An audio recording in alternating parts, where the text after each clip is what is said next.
Hello and welcome to the Medical Patch, Beta Edition. This is the Awesomenauts 2.7 Beta, 1A I believe it is. This video is going to focus on the new support/tank character, Scoop, also known as the Scoop of Justice. I'll go into some detail on him, but do bear in mind that anything I have labeled as beta, or if I keep saying beta, that means that what you see in the game is not final. These are new rules being considered, being tested, see if they work or not. So some things could be redone, some things could change a little bit. So do bear that in mind. So I will focus on Scoop. I'll talk about him a little bit, try to give my thoughts on him, what I think of him so far. And we might play around with him as well. So let's have a look at his items. Alrighty. Say hello to the Scoop of Justice.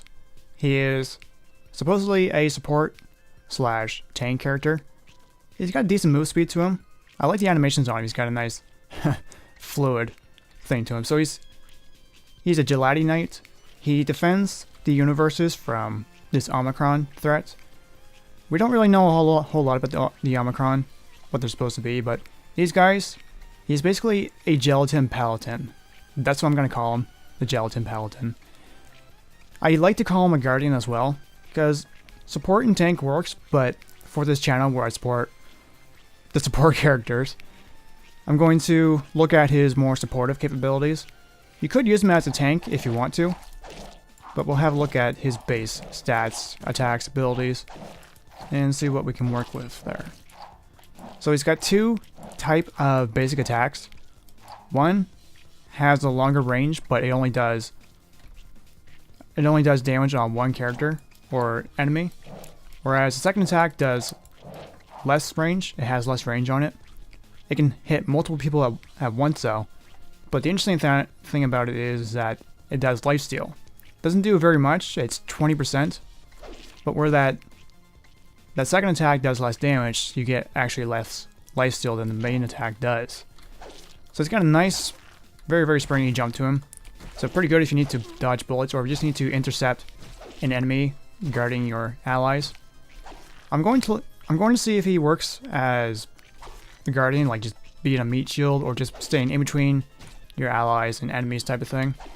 However, I haven't played with human players yet, so I don't really know how effective he is at his abilities. I have a general idea from playing with bots, but bots don't really acknowledge humans' awareness. They just, especially for teammates, they don't really react to their teammates and what they need or what they're going to do. So I can't give the best opinion right now, but then again, we're still in beta. So once the beta is finished and the patch goes live, I will go all out then. So we'll take a look at what he has. So I'll work my way up. I'll look at his base utilities. Do bear in mind that the damage numbers and the health numbers are scaled by 10 in the new patch. So you were thinking, oh, super OP. Not quite. Not from what I can tell anyway. So in the old patch, he actually has 160 health, or I believe it's 8 bars of health. Something like that. But so 1600 or 8 bars of health. So each bar of health, like 1, 2, 3, 4, 5, 6, 7. Who has time for math? But each tick of health is 200 in the new game or 20 in the old game. Starts off with the same amount of solar as everybody else, same amount of solar generation. Movement, not too bad, but do consider with the sword he has and the amount and the armor he has on, so it's logical that he's a little bit slower, so he can be quite a sponge, if you will. And he's not too tall either. Like he's kind of stock. How do you call it? Kind of a short and springy character. So he could dodge some attacks better if he can make use of his movements, because it is possible to make use of the items that he has available and just be a really good sponge or to be a really good tank and mow people down. So we'll go from left to right on each thing, going our way up and right. So where's the tank? You might want to consider adding the Power Pills Turbo to him, adding 12% to 1600. Do that 3 times, so I can add up quite a bit, and this can combo well with some of the other items that I will mention later on. If you choose to, if you if you're not going to go for health items, you may want to go for this. It will give about 2.5 bars of health per minute, or double that if you buy it twice. So that can work if you want to sustain longer in a fight, or if you just want to max out your stealth healing capabilities. We will talk about Scoop's healing abilities once we get to that particular ability. So if you're going to be more of a support character, or if you just want to keep up with your allies, or even just catch up with enemies and cut them down, you might want to get this. And this speed boost can be useful for just about every character. So you may want to think about using that. And what's going to be new for the utility belt in 2.7 is that the solar tree is gone. It's been replaced with this thing here. It looks like a gem. It's a shield. Zork's barrier subscription. What it does is that once you buy it, you get a shield that protects either almost a bar of health, or the upgraded version protects a bar and a half of health. So 300 health. So you can't regenerate that. You can't regenerate the shield. When it breaks. Or if you take some damage, it's not going to regenerate. So from what I can tell anyway, the only way you can get a new one, you don't have to buy a second one. It recharges itself only once you come in the shop. So when you come in here and you recharge your health, your shield will reactivate. But that only does that. So that is something to bear in mind. So if you tend to only go to the shop to buy items, if you don't just run back there back and forth all the time, you might want to be careful with this.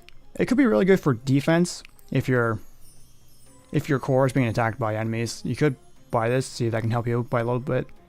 It could reduce some burst attacks, but against 1 versus 3, it's not really going to help there.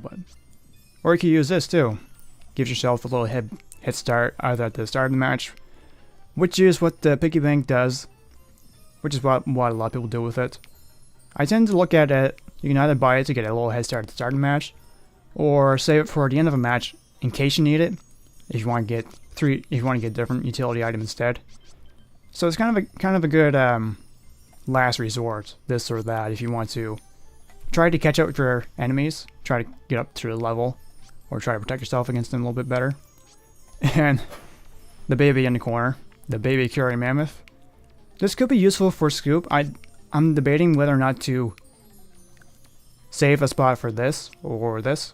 Haven't decided yet, but where that reduces debuffs by up to 50%, you might want to think about it. I'm just telling you, you might want to think about it. If you're going to be a support guy, try to protect your allies, being blinded or being stunned or being silenced could really reduce your power as a guardian. So just food for thought, okay? Okay, I love you. I just want you to look out for yourself. Okay, let's look at the basic ability, the basic attack, the sword strike. So what I was talking about earlier, one type of attack does half a bar of health, a decent range to it, and I get this mixed up. The lifesteal attack has actually a tiny bit more range, but it does less damage. And what it doesn't really tell you here, there is a bug. It thinks I got my controller plugged in, but I don't. So remember that beta is still beta. So there is some things that still needs to be worked on, and some things to consider. So with the lifesteal, 20%. So 20% of 60, not a whole lot. In the old values, that would only be 1.2 or something like that. In the new values, that's 12. So that is kind of why they multiplied everything by 10, just to get rid of that rounding up or rounding down like it was in the old game, instead of 7.4 being 7 or 7.6 being 8. It's more precise, so there is that to think about. So how can you change or upgrade your basic attack? Well, this is one of them. You can get a higher attack speed. Upgrade it 3 times up to 15, 30, 45% faster. So where you're a tank, and you're kind of a melee where you have, well, close quarters is probably a better way to explain it.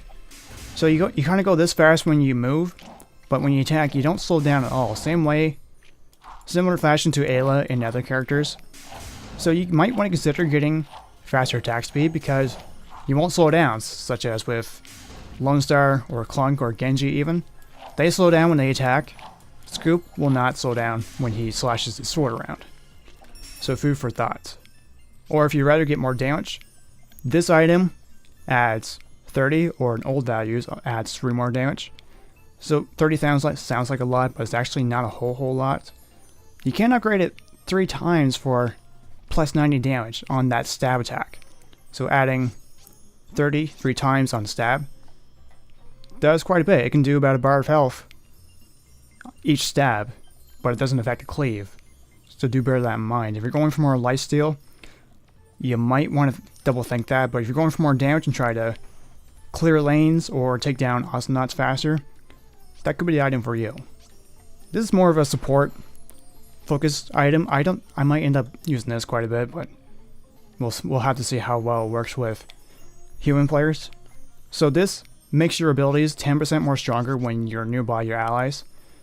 So if you're going for a support type of build, or if you just want to be a team player, like you should be, this will make you be more effective. So there's that. So you can do it twice to be 20% more effective, but you have to stay with your allies. So you have to really stick with them to make this effective, or else you're just wasting a space. And then there's this. If you're going to be a turret sponge or just a meat shield in general, this item could work out quite well for you. What this does is that once you go below 50%, both types of attacks do more damage. So it adds 25 to each of them. So that could add up with this to do more damage once you start getting whittled down some, or it can make your lifesteal more effective to make you sustain yourself better in fights, or to clear lanes more effectively, protect your turrets, that type of thing. And you can do that twice, so add either 25 or 50 onto that. So that could really work for protecting or just sustaining in general. And then there's this. This is quite interesting in itself. So it says when an enemy dies, that doesn't mean they have to be killed by you or be killed by an ally. They just have to die. So even if a droid or turret takes them out, it seems to work. However, it's a little bit bugged in the beta right now. Sometimes, if you kill them, or if you're at full health, instead of getting healed 30%, you lose 30% of your health. So it's a little bit bugged. Not perfect, but it is so much fun to use this. You just get in front of your enemies. If you use a team effort, just be in front of your allies. They shoot them down, somebody dies, get a bunch of health, chase out the next guy, shoot him down, go after the next guy, and you're just a self-regenerating meat shield. I love this item so far. So I'm interested to see if this is going to be the final version or not, but there's a lot of promise in this for the support aspect. And then there's this item. This pretty much functions the very same way that Ayla's item does. When you hit a creep or a critter, as the game calls it, you get more health from it. So instead of getting 250 or 25 null values, you get an extra 200 or 20. So I'm kind of curious if you hit a critter once, and if an ally gets the last hit, will they get more health? Does it work exactly the same way as Ayla's item? The same way that does? What if you have this and Ayla has her item, and either of you get the last hit while somebody else gets the first hit? Does that stack up? I don't know. Food for thought. Could be interesting. So let's look at this ability here, the Binding of Justice. So let's have a look. So it kind of works in a similar fashion to Clunk's Explosion. However, it's more of it can be used to be either offensive or passive. So what I mean by that is that it's mostly a healing tool, but it has some offensive capability to it. So when you use it, you get healed a bar and a half of health. But if you're nearby enemies, and if you're within radius, the radius is 11. So it's quite a bit. I think it's more than Clunk's Explosion. If you're nearby them when the Binding of Justice takes place, then they take some damage. It does take a second to charge up though, so you can't just pop it in instant effects. It takes a little time to charge up, so if you die before the binding takes place, then it doesn't happen. It's not like Clunk's Explosion where no matter what, the explosion happens regardless. So you kind of have to be careful with that. So we'll have a look at what items we can get for that. So if you feel that the healing is not enough, a bar and a half, you can upgrade the final result of the healing at 100 or 10 each time. So you could double that healing if you want to make yourself more sustainable, or just make yourself more in the way of enemies, try to block them away from your allies. And there's also something to consider. I talk about blocking a lot. If you're going against an enemy that can pierce, that has piercing shots like Vidian Spike or someone with melee who can hit multiple people at one time, kind of ruins the point. So you have to be careful not to just be a bullet sponge. So you can't be too reckless. You can be a little sacrificial if you want, but you do have the ability to get away and not die. You just have to think about who you're going against and what your odds are and how you can counter their attacks. Can you block them, or do you need to use a different strategy? So you could go for that up to double healing at the end of it, or you can be a little more aggressive. What this does, it does each time it does 20 health with the attack speed of 300. So I think 300 is 0.2 seconds. I was using my math. 60 divided by 300 is 0.2. So I think that's how it goes. So 20, let's see, so 0.2, 5 times. So 25 times will give you half a bar of health damage done. So you can upgrade that 1, 2, 3 times. So you have 20, 40, or 60. So you could do quite a bit of damage of that. So instead of, let's see, half a bar or a bar and a half of health taken away from the enemy, as long as you can stay within radius of them, you can do quite a bit of damage of them. But where you're a tank, you're a little bit slow. There's that to consider. But where you're a tank, you're heavy. So that means you can push allies, you can push enemies really well. So you might be able to stay within range of them and make use of this. Or if you'd rather, oh yeah, also bear in mind that this takes place within a second, so you have a small window to make use of this item, so make sure you stay within range. Okay, so if that seems too complicated for you, you can just go for the end damage, where there was 17. You can add to that by adding 80 twice, 80, 160, or 8 or 16 in old values to do that. So that can do about 2 bars of health damage done, as long as you can stay within range at the end of it. So you don't have to stay close to them the entire time, just at the very end of it. So you could just drop in and do damage, kind of a similar fashion to Clunk.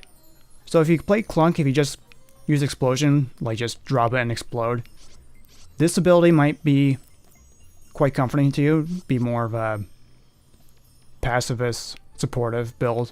I say pacifist, but just instead of just being reckless and trying to go for kills, you can kind of recover some health back if you like. So you can do quite a bit of damage as long as you get within range within time. You only have a second to pull it off, so you have to make that second count. And if you feel comfortable within getting, also bear in mind while you're doing the Binding of Justice, and I'll show you the Binding of Justice as well. This is how it works out. So it looks like that you've seen that white circle. That seems to be the radius, I would say. And within that seems to be where explosion takes place. And you heal yourself for a bar and a half of health. And even when you do the Binding of Justice, you can still do your damage. So I'm getting ready for this item here. If you're able to land your basic attacks while you're charging the Binding of Justice, your damage will be doubled. So instead of 160, it'll be 200 and 120. So if you feel confident that you will land your shots during that second, you can do quite a bit there. So that can be quite devastating. If you combo that with certain items that increase damage, you can be a threat to be reckoned with. As long as you can land shots. If you're jumping around or if you're avoiding shots, if you end up taking too much damage, that could be something to consider as well. So it sounds insane, but there's a lot of power and responsibility to be considered as well. So if you want to go for more sustain, this is what this item could do to help you out with that. After the Binding of Justice takes place, it will start healing you a little bit. So 150 or 15 in old values, almost a bar of health. You can upgrade that twice, so it can heal up to a bar and a half of health overall, and that will be healed within 5 seconds. So it can be done, so 3 or 6 health per 30 or 60 health per second. Goddamn numbers. So if you want to add more sustain, heal yourself while you're attacking people instead of relying on doing that. So you could combo that to get lots and lots of health back. Or if you want to recover some damage while you're taking damage, this could be good for you. And then this item here, I don't really understand how this one works. It says damage over time cleansing effect. So I don't understand if that means it gets rid of damage over time or if it cleanses effects.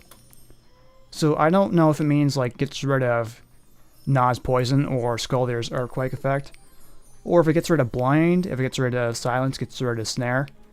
I've tried it against damage over time. It doesn't seem to work, so it's either bugged or I just don't understand what the description says. So if it works against debuffs, I haven't really seen it be put to effect, but then again, I haven't really tested against the bots either, so we will have to see about that. If I can find a Divinity bot and run into its cloud and see if that works, I will let you know. So looking at the primary ability, the Frozen Hammer, this one's pretty interesting. It's the longer it's in the air, the more damage and snare it does. So up front, it doesn't do a whole lot. It barely snares someone for about half a second, and it does almost a bar of damage of health. But at its maximum air time, it can do about a bar and a half of health, or it snares somebody for almost a second and a half. And a decent cooldown on it too, so you could spam that if you want. Just be a pain in the butt to your enemies and help your allies escape, or snare someone down so that you can catch up to them, or let your allies catch up to them, get the hit. And it works against multiple people as well. So it can benefit some items, or we just need to stop some droids and let your droids catch up to them, kind of push the lane. So that could be very effective for lane pushing. So Scoop kind of works as either a lane pusher or just a guardian in general. And what I really like about the new shop is that you can build either into a mad powerhouse or into a pacifist guardian type of thing. Entirely up to you. So looking at the items for the Frozen Hammer, you can add a percentage of the snare duration. Up front, it doesn't do a whole lot. You wouldn't think, like 20% 2 times. Does almost nothing point blank, but if you can, near the end of it, if you're hitting someone from far away, or also, I'll show you another thing about the Frozen Hammer. So say if someone's right in front of me, like where this light here, I could just do that, but you might have noticed there is that the hammer can bounce. So instead of just hitting the guy in front of me here, what I could do is, while it took longer for the hammer to reach them, it does more damage and it snares them for longer. So it's kind of a risk versus reward type of thing. If you dare to bounce your shots and try to do that, you will get rewarded as long as you're able to stay alive long enough. Or just go for it and make use of that. So there are items to help with that. You can choose to do more damage. It adds 25% more damage. So you can do that 3 times to do 75% more damage at its most, which is pretty crazy. So you find yourself just hitting people right in front of you and you don't have time, or if you just don't have the aim to hit people, skill shots, or hit them far away. Either way, this could do quite a bit. Like, it almost does double the damage, so 25%, 50%, or 75%. Up close, like, it does quite a bit. It doesn't affect the snare though, so there is that to consider. And with the snare, also, it doesn't cancel abilities or attacks. Like, people can still attack and use their abilities, they just can't move. That's the only thing. Do bear that in mind. But if you're able to land a hit, you could do a lot of pain. Do a lot of pain with this. Or if you feel that the range is not enough for you, if you're having difficulty, sometimes I do feel that that's not far enough, but then again, there's an item to help with that. You can get more range on that. Now, I don't know whether it's a bug or it's kind of a secret feature, but the range on this item doesn't seem to listen to its own rules. Like, where it says maximum damage and maximum snare, that's on its base range. Once it goes past range 17, once it hits 18 to 22, it will start to do more damage and will snare for longer, it seems. Now, it's been argued that either that the item is broken and it's not following its rules, or you could say that where if you're able to hit somebody at that amount of airtime, you get rewarded for that extra bit. So there's that to think about. So if you're able to make use of skill shots, bounce off the walls, or just hit somebody from far away, you will be rewarded, as it's looking to be so far. Or if you just want to use it, just use it as much as you can, or just try to use it as practice. You can get this, reduce your cooldown by 1 second or 2 seconds. So it's 6.5 seconds, so you can reduce that to 4.5 seconds if you so desire. If you feel that you wish you had it more often, or if you just want to use it to aggravate your enemies, or you just need to, or if your allies keep running into the enemy and you have to back them up type of thing. Lots of options you have with Scoop. Or if you feel that you need to use the hammer as more of a sustainable item, you can buy this. So it gives 75%, 75 or 7.5 healing back. It doesn't matter what the damage is, you get 75. And the thing about the hammer, it goes through enemies, and also goes through platforms as well, as you'll see. So if you see a wave of droids, or if you see a group of enemies, oh, that's a bug, I think. Yeah, still needs some work. We're still in beta. Do bear that in mind, but yeah, it will go through anything that can be gone through. So the more people you hit, the more health you'll get back. So if you hit, every 3 people you hit, that's a bar of health you regenerate back in an instant, as soon as you hit them. So you can use that when you're pushing the lane, when you're at a turret and the droids come in. Just hit them, get a bunch of health back, and keep pushing. Or if you want to use this, use it as more of a help people escape or help you escape, you can use this item here. So it increases your movement by 3 for 2 seconds. It works very well for when you either want to escape, or if your ally needs to escape and someone's chasing them. Combo this with certain items. You can it's either an escape tool or just help someone escape while you take care of the problem. Depends on what you want to do. So it's lots of things that you do with Scoop. So I've given you the basic rundown on the items and kind of giving my thoughts on them. Where we're still in beta though, I don't want to get my final thoughts. I might do a quick gameplay for you, but then again, do remember that some items don't seem to be working at their intended feature. Maybe, maybe not. However, this is beta. You have a look at the footage and you kind of go with what you have. So if you do have beta, if you bought Starstorm during its Kickstarter, you do have access to it. Just when you're in Steam, just go into the properties, look into betas and DLCs, I think it is, and just turn on beta and you're in.